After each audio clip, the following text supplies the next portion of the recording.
आज हल्द्वानी की तारीख में एक अजीम समा रूहानी मिशन की तरफ से कायम की हुई रूहानी मजलिस में ऐसा लगता है हवा का मौसम बता रहा है वो जुल्फ अपनी लहरा रहे हैं। क्या बात है भाई, सुभान अल्लाह। सवारी तैबा से चल पड़ी है, हुजूर तशरीफ ला रहे हैं। सुभान अल्लाह।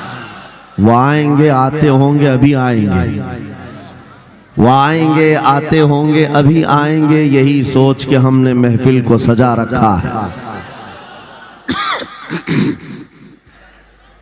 हमारा इंट्रोडक्शन तो सिर्फ इतना ही है जो दुनिया आज हमें पहचानती है।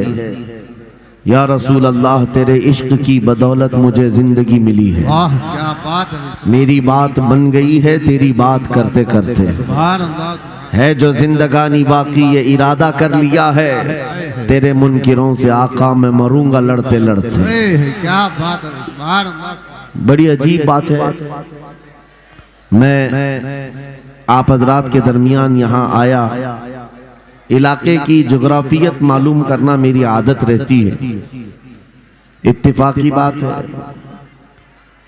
मौलाना शाहिद साहब अजहरी ने ये मुझे बताया कि ये चौक भी मुजाहिद चौक कहलाता है। सुभान अल्लाह। और यकीनन यहाँ मुजाहिदीन को होना भी चाहिए।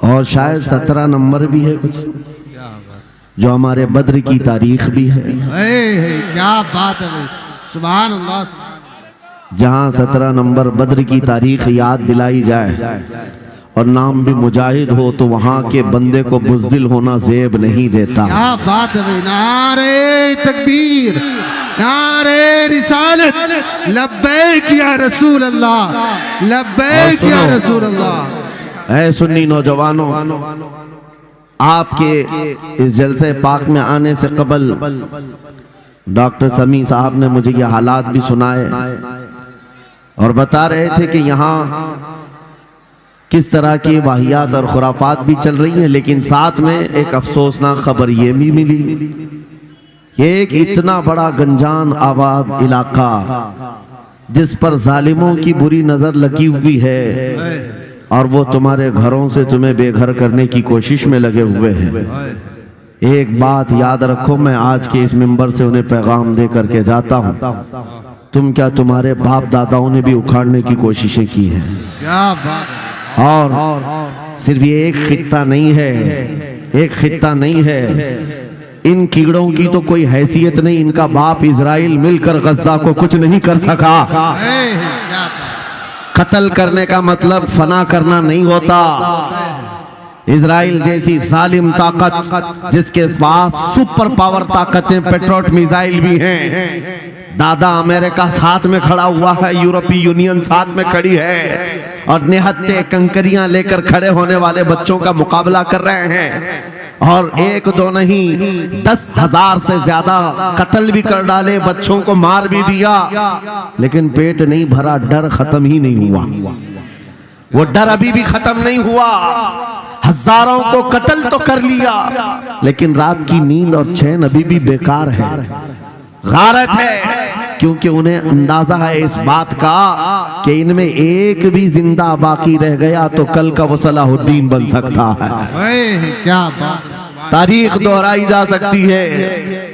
तुम्हारे इलाकों को उखाड़ फेंकने और इसको बेघर करने की एक ही साजिश होती है कि ये गुलामाने उम्मत मुहम्मदिया में रसूल पाक सल्लल्लाहु ताला अलैहि वसल्लम की इस उम्मत में कोई शेर बेदार ना हो जाए, वरना कुत्तों की नींद हराम करके रख देगा।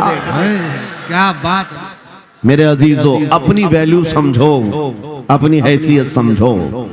जब तुम्हारे साथ बुरी नजर लग जाए तो तुम्हारे उरूज और इर्तिका की मंजिलें शुरू हो जाती हैं। उन जालिमों को ये तारीख याद होना चाहिए कि जब मेरे ख्वाजा सरकार गरीब नवाज हिंदुस्तान तशरीफ लाए थे, उनके उनके आने के बाद जो कुछ भी उनके साथ किया गया, उनके बाप दादाओं ने तारीख बताई होगी। गरीब नवाज को निकालने के लिए, उनकी झोपड़ी उजाड़ने के लिए, उनके खीमे को तोड़ने के लिए, यहाँ तक के सरकार गरीब नवाज जिस दरख्त के नीचे बैठे वहां से उठवा दिया। क्या क्या नहीं किया। लेकिन आज तारीख 800 साल के बाद भी सन्नाटेदार थप्पड़ मार करके बता रही है, जिसको तुम यहाँ से बेघर करने की कोशिश कर रहे थे, अल्लाह ने उसे ऐसा बादशाह बनाया। तुम्हारी हुकूमतें 5 साल के बाद डील डोल होने लगती हैं, और उस मर्द कलंदर की हुकूमत 800 साल से चल रही है, वो भी गर्दनों पर नहीं, लाखों दिलों पर हुकूमत कायम है। क्या बात है भाई, सुभान अल्लाह। कुरान में अल्लाह फरमाता है, वअम्मा मा यनफउन्नास फयमकुतु फिल अर्द, जो लोगों को नफा देता है वो जमीन में बरकरार रहता है। कुरान की आयत पढ़ करके मैं तुम्हें हौसला देता हूँ, तुम्हें यह हौसला देता हूँ।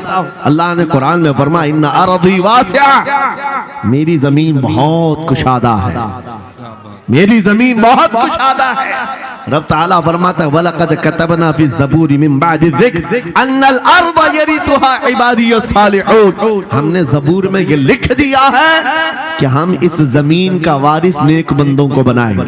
सुभान अल्लाह। आप इस बात के खौफ में न रहे, इस बात के खौफ में न रहे। अज़ीज़ान गिरामी वक़ार, जो काम तुम्हें करने के लिए कहा गया है वो क्या है? वो एक ऐसा इनकलाब इस जमीन से आना चाहिए, एक ऐसा इनकलाब।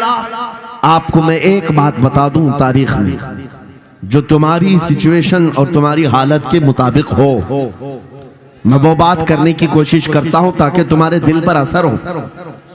आप जिस इलाके में रह रहे हैं, आप यहाँ के हालात बेहतर जानते हैं। वो दिन याद करो जब नबी पाक सल्लल्लाहु तआला अलैहि वसल्लम ने ऐलान नबूवत फरमाया मक्का में, और उसके बाद कुफ्फार और मुशरिकीन का जुल्म शुरू हो गया।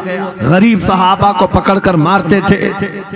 हजरत बिलाल हबशी, हजरत खुबैब इब्न अदी, हजरत खब्बाब इब्न अल-अरद, हजरत ज़ैद बिन दसना, हजरत अम्मार बिन यासिर, ये वो सहाबा हैं जिनको सिर्फ मारा नहीं गया है, आग में तपाया गया है। सब कर लिया। मॉब लिंचिंग मक्का के जालिम करते थे बहुत। और एक दिन ऐसा आया, तवज्जो, मैं जो कहने जा रहा हूं, नबी पाक सल्लल्लाहु तआला अलैहि वसल्लम हरम पाक में दाखिल हुए, मस्जिद हरम में आए। खाने काबा की चाबी उस वक्त उस्मान बिन शैबा के पास हुआ करती थी, जो ईमान लाए हुए नहीं थे। हज़रत उस्मान गनी नहीं है, वो दूसरे उस्मान है। उस्मान बिन शैबा के पास काबे की चाबी होती थी।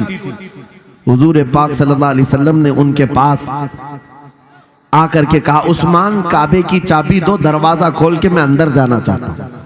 उन्होंने कहा, नहीं, तुम हमारा दीन छोड़े हुए हो, हमारे दीन से तुम बरगश्ता हो, मैं तुम्हें काबे में अंदर आने नहीं दूंगा। किससे कहा? कायनात के आका मौला रसूलुल्लाह। हुजूर ने कुछ नहीं कहा। तवज्जो, मेरे आका ने फरमाया, उस्मान याद रखना, एक दिन ये चाबी मेरे पास होगी, और ये चाबी मैं जिसको चाहूंगा दूंगा, और कयामत तक उससे कोई चाबी छीन नहीं सकेगा। सुभान अल्लाह, सुभान। इतनी बड़ी बात, जबकि मक्का के हालात बहुत अलग थे। जगह जगह सहाबा को मारा जा रहा था, और छुप छुप करके इस्लाम की तबलीग की जा रही थी। उस जमाने में मेरे आका फरमाते हैं, उस्मान ये चाबी एक दिन मेरे हाथ में होगी काबे की, मैं जिसे चाहूंगा अता करूंगा, और फिर कयामत तक उससे कोई चाबी नहीं छीन सकेगा। यह हदीस पाक में मौजूद है। उस्मान बिन शैबा कहते हैं, पहले तो मुझे हंसी आई, क्योंकि ये खाने काबा की चाबी की जिम्मेदारी आम नहीं होती, खानदानी है, बरसों से चली हुई विरासत के साथ आती है। और ये इस तरह से मुझे कह रहे हैं कि चाबी इनके पास चली जाएगी। और फिर उस्मान बिन शैबा कहते हैं, इनके हालात देख करके तो लग नहीं रहा था कि चाबी जाएगी, लेकिन जलाल जिस अंदाज में गुफ्तगू हो रही थी, ये देखकर डर भी लग रहा था कि कहीं ये सचमुच चाबी ले तो नहीं लेंगे। फिर उस्मान बिन शैबा कहते हैं, वो हालात भी आ गए कि जब रसूलुल्लाह हिजरत करके चले गए मक्का से, सहाबा भी घर बार छोड़कर चले गए। उस्मान बिन शैबा कहते हैं, आप तो दिल मेरा चौड़ा हो गया, कहां मुझसे चाबी लेने की बात कर रहे थे, कहां इनका घर भी नहीं बचा, घर भी छोड़कर जाना पड़ा। अगर कल तुम्हारा घर छोड़कर जाना पड़े तो मेरी ये बात याद रखना, इस हदीस को याद रखना। हुजूर पाक हिजरत करके चले गए, सहाबा भी अपने घर बार सब छोड़कर मदीने चले गए। उस्मान बिन शैबा कहते हैं अब तो मेरा सीना चौड़ा था, कहां ये चाबी की बात करते थे, कहां अपना घर भी नहीं रख सके। साल गुजर गया, 2 साल गुजर गए, 3 साल गुजर गए, 4 साल गुजर गए, 5 साल गुजर गए, 6 साल गुजर गए। हिजरत के बाद फिर वो दिन आ गया जब नबी पाक सल्लल्लाहु अलैहि वसल्लम 10,000 सहाबा के साथ 20 रमजानुल मुबारका को मक्का में फातह मक्का बनकर दाखिल हो रहे हैं। सुभान अल्लाह, सुभान अल्लाह। 6 साल के बाद वापस ही है जब हुजूर तशरीफ लाए। मक्का की गलियों में अब मुकाबला करने की किसी की हिम्मत नहीं थी, ताकत नहीं थी। हुजूर पाक जैसी हरम मक्का में दाखिल होते हैं, सारे इधर उधर छुप करके भाग रहे थे जिन्होंने जुल्म किया था अपने दौर में। कोई इसके घर भाग रहा है, कोई उसके घर भाग रहा है। वो दिन आएगा, याद रखो, वो दिन याद रखना। कुफ्फारे मक्का भाग रहे थे, जान बचा रहे थे, और मेरे आका काबे के पास खड़े होकर के ऐलान कर रहे थे आज तुम्हारी जान बख्श दी गई है, आज तुम्हारे लिए रहमत का दिन है, हम आज किसी के साथ मुकाबला नहीं करेंगे। हुजूर अपनी रहमत के खैरात बांट रहे हैं। फिर अब सुनो, 10,000 सहाबा के साथ जब मक्का मुकर्रमा में मेरे आका दाखिल हुए, अब खाने काबा खोलने की बात थी। चाबी किसके पास है? उस्मान बिन शैबा के पास। बुलाया रसूलुल्लाह ने, कहा है उस्मान बिन शैबा? आए, सर झुकाए हुए आए, ईमान लाए हुए नहीं थे। कहा लाओ चाबी। चाबी दे दिया हुजूर के हाथ में। कहा है उस्मान, क्या मैंने ये बात नहीं कही थी, एक दिन ये चाबी मेरे हाथ में आएगी। वो सर नहीं उठा सके, सर झुकाए खड़े रहे। मेरे आका ने अपने हाथों से चाबी खोला, खाने काबा का दरवाजा खोला, और वहां से सारे शिर्क व कुफ्र की आलाइशों को पाक किया। फिर उसके बाद चाबी बंद करके, अब सुनो, मेरे आका बाहर आए और फरमाया आज मैं ये चाबी ऐसे आदमी के हाथ में दूंगा जिससे कयामत तक कोई छीन नहीं सकेगा। कितना बड़ा फरमान है मेरे आका का। हुजूर ने जब ये फरमाया तो जो बड़े बड़े सहाबा थे उनके दिलों में ख्वाहिश थी काश चाबी हमें मिल जाए, हमारे खानदान में चलती रहे। वहां सिद्दीक अकबर भी हैं, फारूक आजम भी हैं, उस्मान इब्न अफ़्फ़ान भी हैं, हैदर कर्रार भी हैं, रिदवानुल्लाहि अलैहिम अजमाइन। सब सहाबा के दिल में ख्वाहिश थी ये चाबी हमें मिल जाए। मेरे आका सल्लल्लाहु अलैहि वसल्लम ने सबकी तरफ देखा और फिर आयत पढ़ी, इन्नल्लाह यअमुरुकुम अन तुअद्दुल अमानाति इला अहलिहा। बेशक अल्लाह तुम्हें हुक्म देता है अमानत उसके अहल के सुपुर्द कर दो। ये आयत पढ़ करके मेरे आका फिर उन्हीं शख्स को बुलाते हैं जिनके पास पहले से चाबी थी। उस्मान बिन शैबा, करीब आओ, करीब आओ। वो कहते हैं मेरी तो हालत गैर थी, आज तो मैं मुजरिम बनकर के आया था, कैदी बनकर के आया था, मुझे तो आज मारा जाना था, ईमान लाए हुए नहीं थे। हुजूर ने कहा ये चाबी वापस मैं तुमको ही देता हूँ और सुबह कयामत तक ये तुम्हारे खानदान में रहेगी।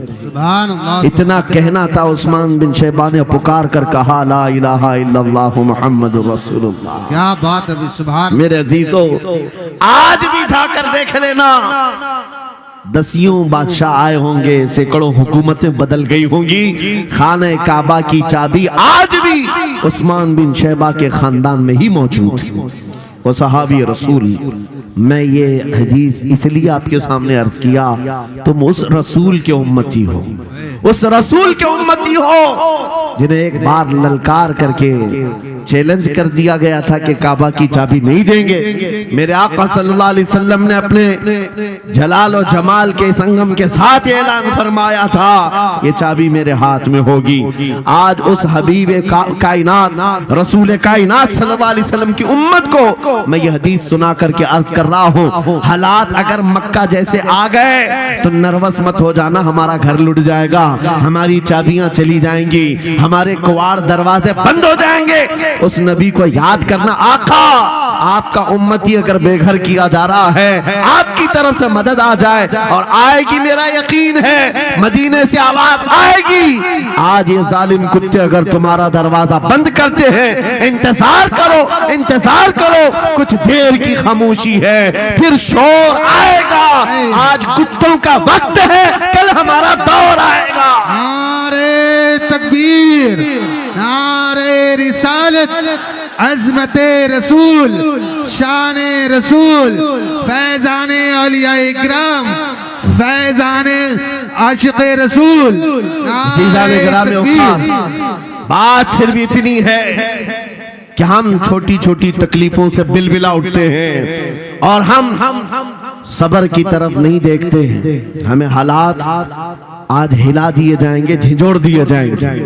कुरान पाक में रब ताला फरमाता है, अम हसिबतुम अन तदखुलुल जन्नह वलम्मा यातिकुम मसलुल लदीन खलौ मिन क़ब्लिकुम मस्सतहुमुल बअसाउ वद्दर्राउ वज़ुलज़िलू हत्ता यक़ूल अर्रसूलु वल्लदीन आमनू मअहु मता नस्रुल्लाह अला इन्न नस्रल्लाहि क़रीब। मेरा रब फरमाता है, क्या तुम ये सोचकर बैठे हो कि ऐसी ही जन्नत में दाखिल हो जाओगे और पहले वालों को जिस तरह तकलीफें आई तुम्हें नहीं आएंगी?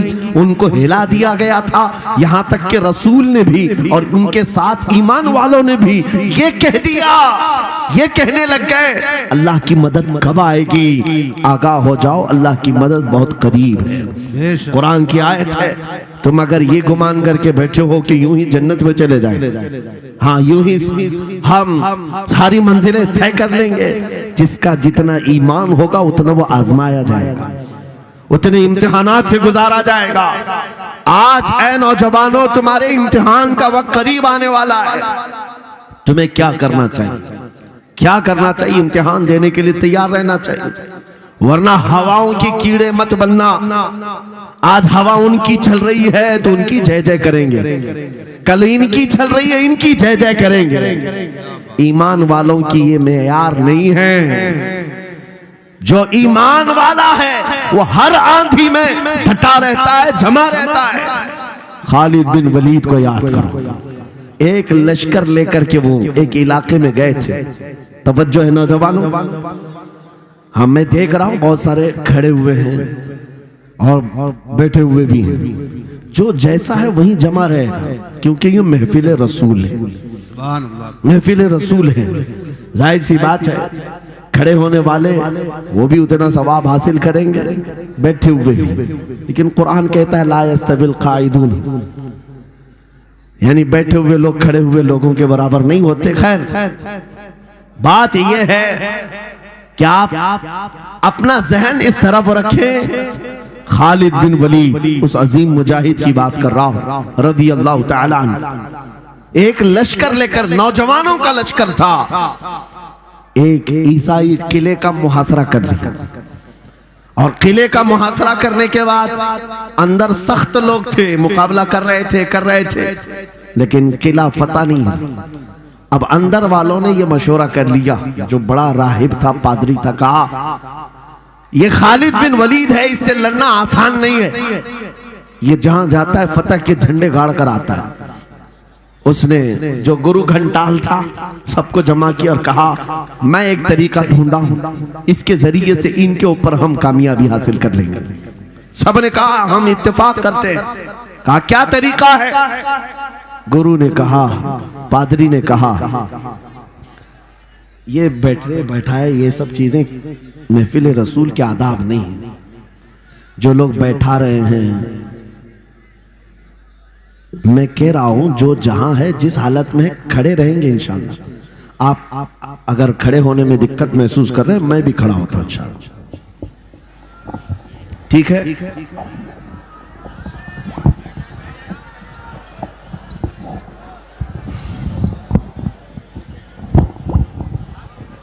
सुभान अल्लाह। मुझे पता है सब जवान हैं, सुबह तक खड़े होने को तैयार है, और हम भी खड़े रहेंगे इंशाअल्लाह। अब ठीक है, अब कोई किसी को बिठाए भी नहीं, कोई किसी को खड़ा भी ना करे। दुरूद पाक पढ़ लीजिए एक बार। अल्लाहुम्मा सल्ली अला अल्लाहुम्मा सल्ली अला सय्यिदिना मुहम्मद व आलिहि व अस्हाबिहि व बारिक वसल्लम। मुझे पता है मुफ्ती साहब, मैं ये आपको बता दूं, हर जलसे में ये हाल हम देखते हैं। वजह यह है कि हम कुर्सी पे बैठे रहते, कुछ लोगों को नजर नहीं आते, वो हंगामा करते रहते, इधर से नहीं दिख रहे, उधर से नहीं दिख रहे, और आसपास जो बैठे हुए हैं इनको वो अड़चन समझते हैं कि ये बीच में हाइल हो गए हैं। लेकिन मैं इतनी बात कहता हूँ, अल्हम्दुलिल्लाह हमारी वो कौम है, मुझ जैसे एक निकम्मे को, मैं एक गुलाम और खादिम हूँ, मुझे देखने के लिए वो बीच में किसी को बर्दाश्त नहीं कर पाते, तो ये अपने रसूल और अपने दरमियान किसी और को क्यों बर्दाश्त कर सकती है? क्या बात है, बहुत अच्छा। हम गुलामों के लिए इनके जज्बात हैं तो रसूल के लिए जज्बात और हैं।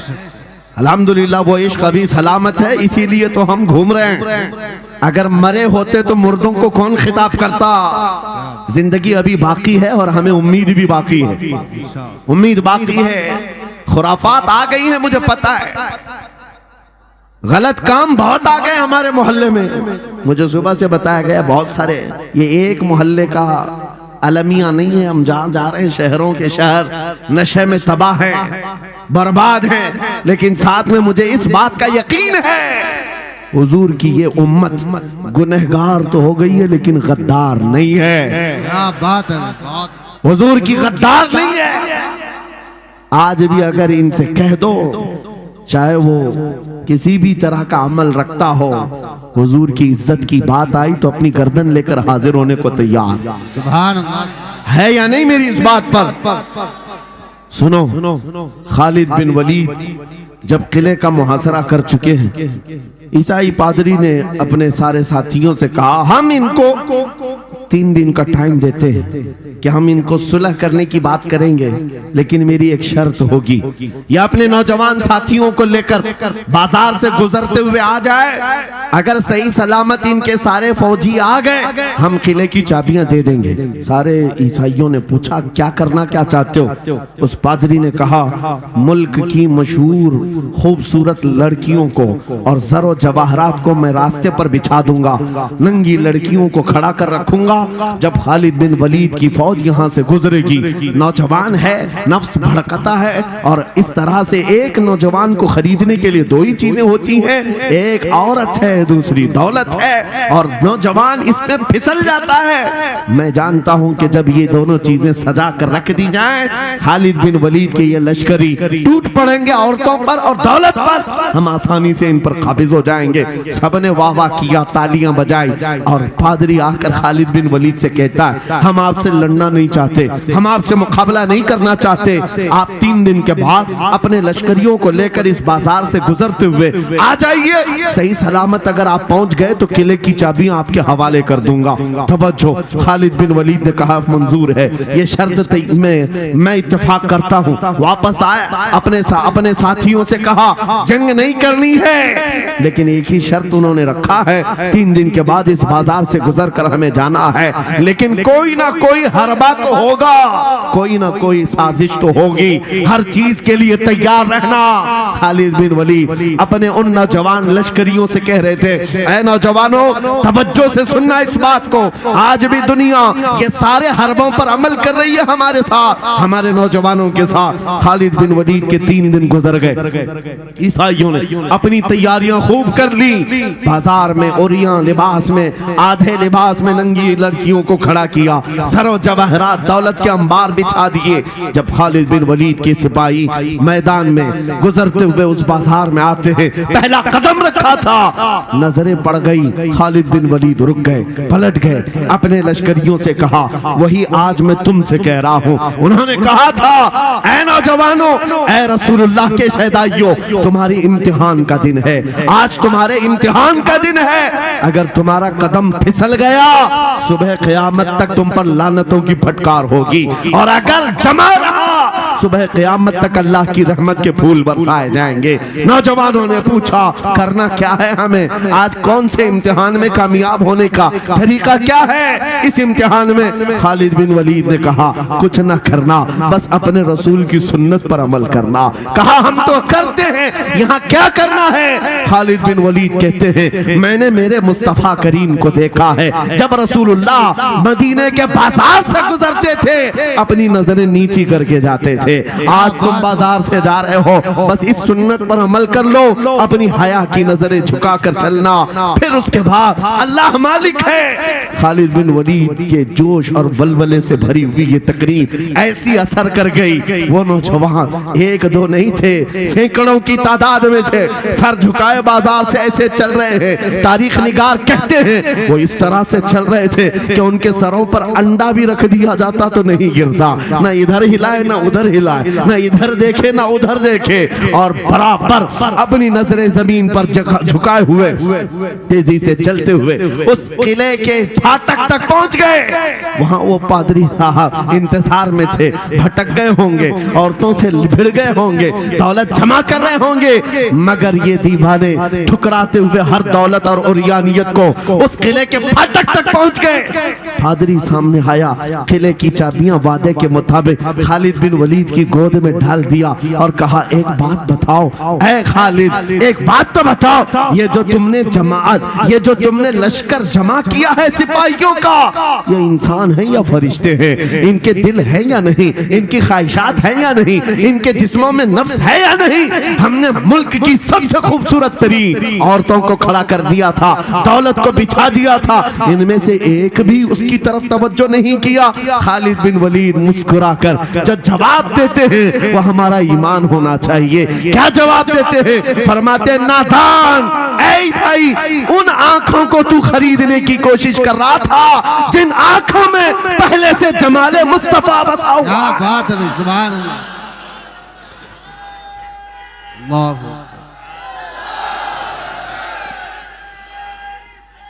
या रसूल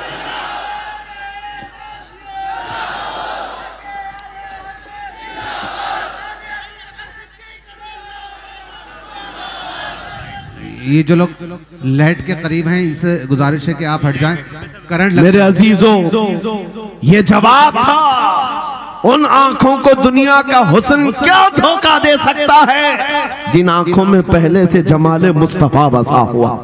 और तारीख ने बार बार ये गुमराह करने की कोशिशें की, एक बार नहीं, दो बार नहीं। कलयुबी में एक हिकायत है, हजरत शहाबुद्दीन कलयुबी ने लिखा है, तीन भाई एक ईसाई बादशाह की कैद में आ गए थे।